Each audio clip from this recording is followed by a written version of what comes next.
You ask Tiger to solve. This deals with linear equations with one unknown. The final result is x equals 1.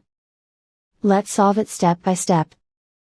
Group all constants on the right side of the equation. Add 3 to both sides.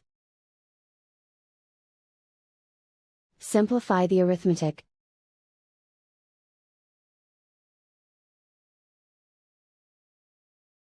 Isolate the x. Divide both sides by -6. Cancel out the negatives. Simplify the fraction. Cancel out the negatives. Simplify the fraction. And so the final result is x equals 1.